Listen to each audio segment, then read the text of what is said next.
শীত মানেই মজার মজার পিঠাপুলি, আর পিঠাপুলি না থাকলে কিন্তু শীতটা যেন জমতেই চায় না। সুপ্রিয় দর্শক, আসসালামু আলাইকুম, ওয়েলকাম ব্যাক মাই চ্যানেল। আশা করি আলহামদুলিল্লাহ আল্লাহর রহমতে সবাই ভালো আছেন। দর্শক, আজকে আমি আপনাদেরকে তৈরি করে দেখাবো বাংলার ঐতিহ্যবাহী পিঠা চুষি পিঠা রেসিপি। এই পিঠাটা কিন্তু কালের পরিবর্তনে প্রায় হারিয়ে যেতেই বসেছে। নতুন জেনারেশন অনেকেই কিন্তু তৈরি করে খেতে চায় না। তো চলুন কিভাবে আমরা সহজেই পিঠাটা তৈরি করব সেটাই আপনাদেরকে দেখিয়ে দিচ্ছি। তো পিঠা তৈরি করার জন্য প্রথমে আমি আটা সিদ্ধ করব। সেজন্য আমি এখানে 300 ml পানি নিয়েছি। তাতে দিয়ে দিলাম হাফ চা চামচ লবণ, আর পানিটা ফুটে উঠেছে। এখন এর সাথে আমি অ্যাড করে দিচ্ছি 1.5 কাপ ভিজা চালের গুঁড়া। যদি শুকনো চালের গুঁড়া হয় সেক্ষেত্রে 1 কাপ দিতে হবে। যেহেতু ভিজা চালের গুঁড়া সেহেতু পানিটা অতটা কিন্তু চুষবে না। তাই আমি গুঁড়িটাকে নেড়ে চেড়ে দিয়ে চুলার আঁচটা একদম লো হিটে রেখে ঢাকনা দিয়ে এখানে 5 থেকে 6 মিনিটের মতো দমে রেখেছি। দেখুন আমার আটাটা কিন্তু প্রপারলি সিদ্ধ হয়ে গেছে। আর এখন আমি এটাকে নামিয়ে একটু রেস্টে রেখে দিলাম, জাস্ট একটু হালকা গরমটা ছাড়ার জন্য, কারণ বেশি গরম থাকলে আটা মাজা যাবে না, আবার একদম কিন্তু ঠান্ডাও করা যাবে না, তাহলে কিন্তু আটাটা সফট করা যাবে না। তো আমার মাজার সুবিধার্থে আমি একটু হাতে পানি লাগিয়ে নিচ্ছি। এতে হবে কি, আমার হাতেও গরম তাপটা লাগবে না, আর আটাটাও একদম সফটলি মাখা হয়ে যাবে। তো আমার আটা মাখা হয়ে গেছে। আর কিভাবে আমি পিঠা তৈরি করব দেখুন, একদম সহজে কিন্তু এরকম ছোট ছোট গুটলি গুটলি কেটে কিন্তু আমরা পিঠা তৈরি করতে পারি। এই যে দেখুন, একদম সহজ। প্রথমে একটু শুকনো গুঁড়ি নিয়ে এরকম হাত দিয়ে যদি একটু আমরা ডলা দিই দুই দিকে, তাহলে কিন্তু সুন্দর একটা চুষি পিঠা হয়। হাতের দুই দিকে আর মাঝখানটা থাকবে এরকম। আবার আগে কিন্তু আমার মা চাচিরা তারা কিন্তু সামনে মানে বড় লতা কেটে তা দিয়ে এরকম ছোট ছোট সেমাই পিঠা তৈরি করতো, এভাবে লম্বা লতা কেটে। তো আমি লম্বা লতা কেটে তাদের মতোভাবে কেটে তৈরি করছি না।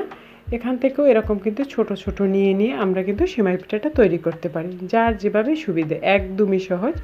এরকম বানালে কিন্তু নতুন জেনারেশনেরাও খুব সহজেই পিঠাগুলো তৈরি করতে পারবে। আর এখানে একটি টিপস দেখুন, যখন আমরা পিঠাগুলো কোনো পাত্রে রাখবো তখন একটু শুকনো গুঁড়ি ছিটিয়ে তারপরে রাখবো। আবার যখন রাখবো তখন এর উপরে আবার একটু গুঁড়ি ছিটিয়ে নেব। এরকম গুঁড়ি ছিটিয়ে নিলে হবে কি, পিঠাগুলো আর দলা পাকাবে না। তো আমার পিঠাগুলো তৈরি করা হয়ে গেছে। দেখুন, এরকম বানিয়ে আপনারা চাইলে নর্মাল ফ্রিজেও রেখে 10-15 দিন রাখতে পারেন, আবার শুকিয়েও কিন্তু প্রায় 6 মাসের মতো সংরক্ষণ করতে পারেন। আর এখন আমি গুড়টাকে জ্বালিয়ে নিচ্ছি। যত ভালো গুড়ি হোক না কেন, বর্তমানে কিন্তু গুড়ে ভেজাল কম বেশি থাকেই। সেজন্য আমি গুড়টাকে জ্বালিয়ে নিলাম। মানে এখানে আমি 300 গ্রাম গুড় নিয়েছি, আর তার সাথে সামান্য পানি দিয়ে জাল করে নিলাম। আর এখন আমি যে পিঠা রান্না করব তার মূল প্রস্তুত প্রণালীতে চলে এসেছি। এখানে আমি 2 লিটার গরুর দুধ নিয়েছি, আর সাথে দিয়ে দিলাম 2টি তেজপাতা, 2 টুকরো দারচিনি আর 2টো এলাচ।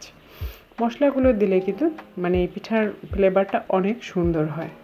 এখন আমি দুধটাকে জ্বালাবো, আর স্বাদের ব্যালেন্সের জন্য এখানে দিলাম একটু লবণ। মিষ্টি খাবারে যারা লবণ পছন্দ না করেন তারা এটাকে বাদ দিতে পারেন। আর এখানে দিয়ে দিলাম ফ্রেশ কোরানো নারকেল। অনেকে দুধের সাথে নারকেল খান না, নারকেল নাও দিতে পারেন, আর নারকেলটা দিলে কিন্তু স্বাদটা বেশ ভালো আসে। আর যখন দুধটা ফুটিয়ে উঠেছে দেখুন, তখন আমি অল্প অল্প করে পিঠা দেব। এখানেও কিন্তু একটি টিপস আছে, পিঠাগুলো কিন্তু আমরা চাইলেই কিন্তু একবারে ঢেলে দেব না, কারণ একবারে পিঠাগুলো ঢেলে দিলে কিন্তু দলা পাকিয়ে যেতে পারে। তাই অল্প অল্প পিঠা দেব, আবার ওই পিঠাটা ভেসে উপরে উঠবে, ফুটে উঠবে, ততক্ষণ অপেক্ষা করব। এইভাবে করে আমরা সমস্ত পিঠাগুলো দেব, তাহলে কিন্তু আমাদের পিঠা একটা পিঠার সাথে লাগবে না।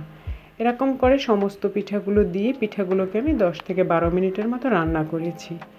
আর এখন যখন পিঠাগুলো সিদ্ধ হয়ে গেছে, এই পর্যায়ে আমি এর ভিতরে গুড়টা অ্যাড করে দিলাম, একদম শেষ পর্যায়ে। এখন গুড়টাকে ভালো করে মিশিয়ে একটু ফুটিয়ে নামিয়ে নেব।